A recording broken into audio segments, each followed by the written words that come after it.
안녕하세요. 오늘은 따뜻하면서도 깊은 여운을 남기는 책, 한강 작가의 여수의 사랑을 소개해 드릴게요. 이 책의 첫 장을 넘기자마자 우리는 마치 여수의 고요한 바다 위를 떠다니는 듯한 평온함과 동시에 미묘한 감정의 파동을 느끼게 됩니다. 어둠 속에서 둘밖에 없는 것처럼 사랑에 빠진 두 주인공의 눈빛 교환을 상상해 보세요. 오늘의 한강을 잊게 한 어제의 한강을 읽다. 1993년 등단 이후 단단하고 섬세한 문장으로 삶의 근원에 자리한 고독과 아픔을 살펴온 한강이 지금까지 출간한 소설집을 새로운 옷을 갈아입혀 독자들 앞에 새롭게 선보인다. 1995년에 출간된 한강의 첫 책이자 첫 번째 소설집 여수의 사랑. 삶의 본질적인 외로움과 고단함을 섬세하게 살피며 존재의 상실과 방황을 그려낸다. 소설 배치를 바꾸고 몇몇 표현을 다듬어 선보이는 7편의 단편들에서 운명과 죽음에 대한 저자의 진지한 시선을 엿볼 수 있다.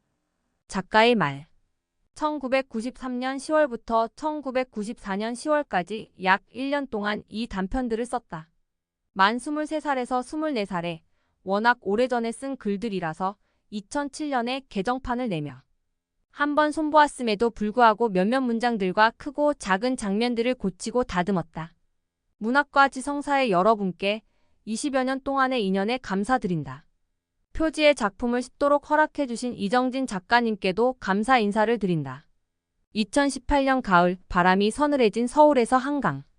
목차, 여수의 사랑, 어둠의 사육제, 야간 열차, 질주, 진달래 능선, 붉은 닷, 애설, 뇌삶의 고통과 우울의 내적 형식. 강계숙 문학평론가님의 추천사입니다. 여수의 사랑이 시간의 풍화작용에도 그 빛을 잃지 않고 튼튼히 살아남을 것임을 확신하는 까닭은 삶의 대립상이 죽음이고 죽음 곁에 있는 삶이란 사랑의 상실을 피할 수 없는 숙명으로 짐지는 일이며 상처는 죽음을 동반하는 되태어나기를 강요하기에 가장 두려운 적이자 장애물이지만 동시에 그러한 되살m의 가치란 인간을 인간으로 살게 하는 힘이라는 사실을 심원하고 도저한 정신의 층위에서 성찰하도록 이끌기 때문이다. 책 속으로. 자취방 유리창 가득 늦가을 오전에 다사로운 햇살이 내리비치고 있었다. 장판 바닥에 엎드렸던 몸을 굼벵이처럼 모로 누이며 나는 두 눈을 가늘게 떴다. 명치 끝이 찢기듯이 아파왔다. 저교한 햇빛 속으로 무수한 먼지 입자들이 흩날리고 있었다. 아름답구나 하고 나는 문득 생각했다. 먼지는 진눈깨비 같았다. 먼 하늘로부터 춤추며 내려와 따뜻한 바닷물결 위로 흐느끼듯 스미는 진눈깨비, 여수의 진눈깨비였다. 이제 책의 줄거리를 간단히 살펴볼게요. 여수의 사랑은 여수의 작은 바닷가 마을을 배경으로 그곳에서 살아가는 사람들의 이야기를 담고 있습니다. 주인공은 여수 출신의 젊은 여성입니다. 그녀는 짝사랑하는 어린 시절 친구와 재회하게 되면서 다시금 과거의 감정을 떠올리게 됩니다. 마을 사람들의 따뜻한 일상 속에서 그녀는 점점 그 친구와 가까워지지만 과거의 아픔과 한계에 직면하게 됩니다. 한강 작가의 아름다운 문체는 그 자체로도 큰 울림을 주지만 이 소설에서 전달하는 메시지는 더더욱 강력합니다. 첫 번째로는 사랑의 힘과 그 몹시 아름다운 본질에 관한 이야기입니다. 두 주인공의 사랑은 단지 로맨스를 넘어 서로의 상처를 치유하고 새로운 시작을 가능하게 만듭니다. 두 번째 메시지는 인간의 진정한 관계는 서로의 본 모습을 인정하고 이해하는 것에서 시작된다는 것입니다. 여수의 고요한 풍경 속에서 펼쳐지는 이야기들은 독자들에게 진솔한 감정과 공감을 이끌어냅니다. 출판사 서평. 이 세계에서 끝끝내 인간으로 살아간다는 것, 그 기적 같은 일에 대하여 한강 문학의 궤적을 지켜보는 기쁨. 길 위에서 가만히 매듭을 짓다. 점 3개를 이어 그린 깊은 선 하나. 오늘의 한강을 잊게 한 어제의 한강을 읽는다. 1993년 등단 이후 단단하고 섬세한 문장으로 줄곧 삶의 근원에 자리한 고독과 아픔을 살펴온 작가 한강. 그가 현재까지 출간한 소설집. 정권 총 3권이 문학과지성사에서 다시 출간되었다. 재출간이라는 무색무취한 단어보다 빛깔도 판형도 하나하나 다른 소설집 3권을 조심스레 이어 하나의 선 위에 두는 작업이라고 여기면 어떨까?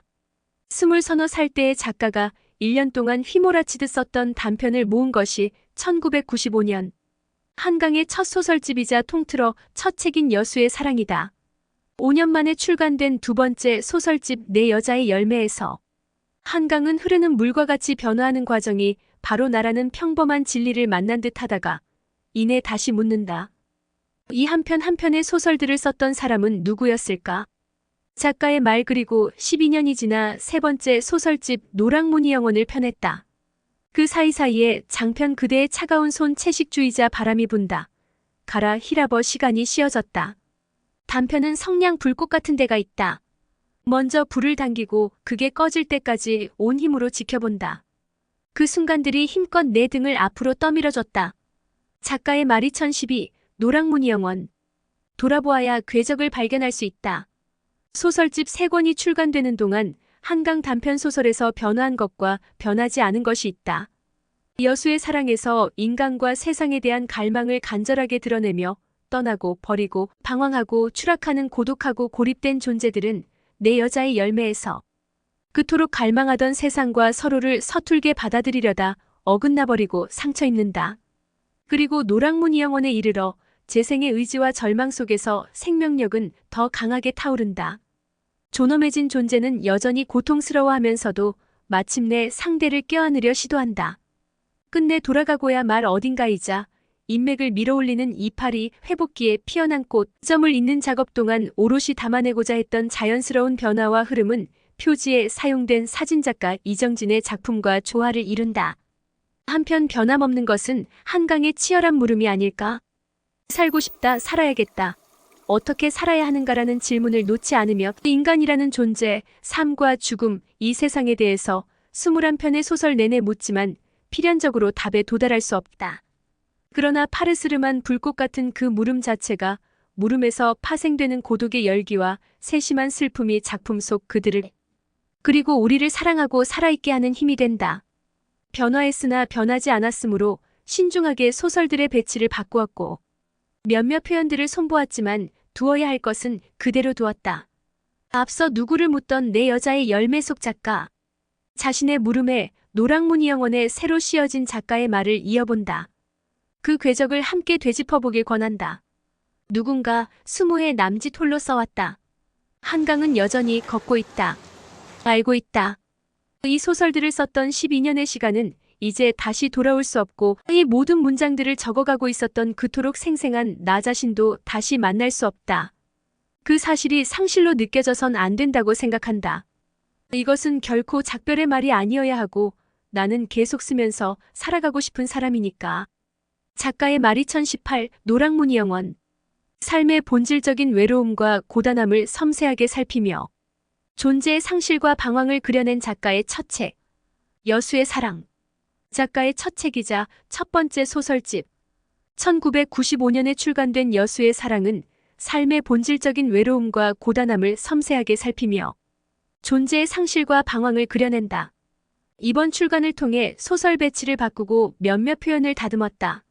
여수발 기차에 실려와 서울역에 버려진 자은과 아내를 잃은 아버지가 자신과 동생을 데리고 동반 자살을 시도했던 정선 여수의 사랑, 동생의 죽음을 목격한 인규질주, 식물인간이 된 쌍둥이, 동생의 삶까지 살아내야 하는 동거략한 열차, 백치 같은 여동생을 버리고 고향에서 도망친 정환진달래 능선. 그리고 집과 고향을 버리고 고아처럼 떠돌며 자신을 찾으려 애쓰는 영진과 인수거둠의 사육제. 여수는 어딘가 상처입고 병든 이들이 마침내 다다를 서러운 마음의 이름이다. 운명과 죽음에 대한 진지한 시선이 녹아있는 7편의 단편들에서 고독하고 고립된 등장인물들은 떠나고 버리고 방황하고 추락한다.